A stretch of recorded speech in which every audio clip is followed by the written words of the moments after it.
Praise the lord. ప్రవక్త అయిన యేసుక్రీస్తు వారి పేరట మీ అందరికీ ఆత్మాభిషేకము కలుగునుగాక, ఆత్మలో వర్ధిల్లుదురుగాక, ఆత్మాభివృద్ధి పొందుదురుగాక.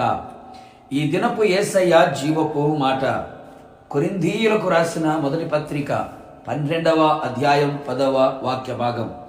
ఒకనికి ఆత్మ మూలముగా ప్రవచన వరము, ఆత్మతో సత్యముతో ఆరాధించుచు, ఆత్మలో ఆనందించుచు, ఆత్మలో పరవశించుచు, ఆత్మ చేత నడిపించబడుచున్న, ఆత్మ నియమమును పాటించుచున్న ఆత్మ సంబంధులారా, అందరి ప్రయోజనము కొరకు ప్రతివానికి ఆత్మ ప్రత్యక్షత అనుగ్రహించబడినది. ఆత్మ ఒక్కడే తన చిత్తము చొప్పున ప్రతివానికి ప్రత్యేకముగా పంచి ఇచ్చుచు కార్యసిద్ధి కలుగు చేయుచున్నాడు. కృపావరములలో మరొకటి ప్రవచన వరము, ఇది ఆత్మ మూలముగా అనుగ్రహించబడును.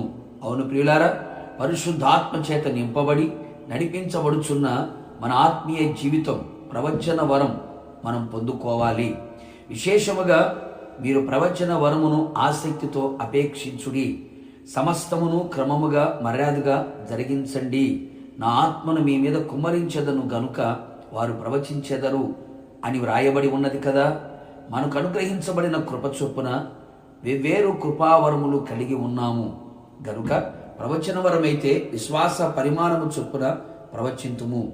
ప్రవచించుట నిర్లక్ష్యము చెయ్యకుడి అని గ్రంథస్థము చేయబడి ఉన్నది. ప్రస్తుతపు దినములలో అనేక సంఘములలో, క్రైస్తవులలో ప్రవచన వరం జ్యోతిషముగాను సోదెగాను మారుచున్నది. బాధకరమైన సంగతి. అనేక మందిలో ఈ ప్రవచనం తన ఊహను బట్టి ఊహించుకొని ప్రవచించుచున్నారు. మరికొందరు వారిలో కలుగుచున్న ఇచ్చను బట్టి ప్రవచించుచున్నారు. అలా ఉండకూడదు. ఇలాంటి ప్రవచనములు మూలముగా అనేకులు మోసపోవుచున్నారు, అట్టి మాయలో చిక్కుకొనుచున్నారు. తస్మాత్ జాగ్రత్త. ప్రవచనం అనేది మనుషులు పరిశుద్ధాత్మ వలన ప్రేరేపించబడిన వారై దేవుని మూలముగా పలుకవలెను. అనేక మంది అనేక ఇళ్లలో జోరబడి దొంగ ప్రవచనములు చెప్పి మనుషులను భ్రమపెట్టి భయపెట్టి సొమ్ము చేసుకొనుచున్నారు. అట్టి వారి క్రియలను గ్రహించి జాగ్రత్త పడెదము. ప్రవచనం ఎప్పుడు సంఘ క్షేమాభివృద్ధి కొరకు అనుగ్రహించబడినది. రాబోయే కాలంలో జరగబోయే సంగతులను వెల్లడి చేయున్నది. సంఘమునకు రాకడకు సిద్ధపడే సూచనలు ఇవ్వగలిగినది. తప్పులను ఖండించి అట్టి వాక్కులను దయచేయగలిగినది.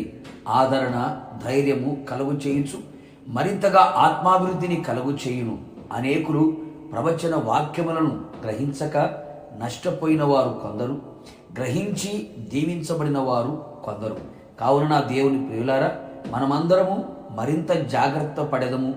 ఆత్మ మూలముగా కలిగే ప్రవచన వాక్యములను గ్రహించెదము.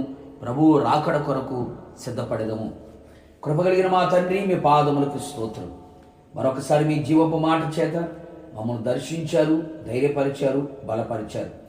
ఆత్మ మూలముగా మనకు అనుగ్రహించబడినటువంటి ఈ ప్రవచన వరమును ప్రభా మేమంతా పొందుకోవడానికి మీరు కృప దయచేయమని కోరుతున్నాం.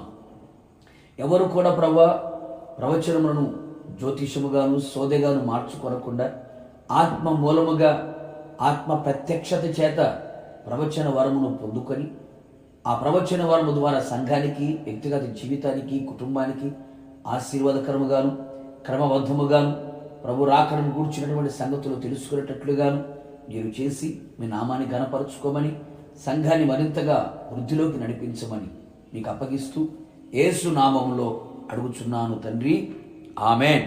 నిశ్చయముగా మీరును మీ కుటుంబ సభ్యులందరూ ఆత్మ మూలంగా కలిగే కృపావరం ప్రవచన వరమును పొందుకొనెదరుగాక.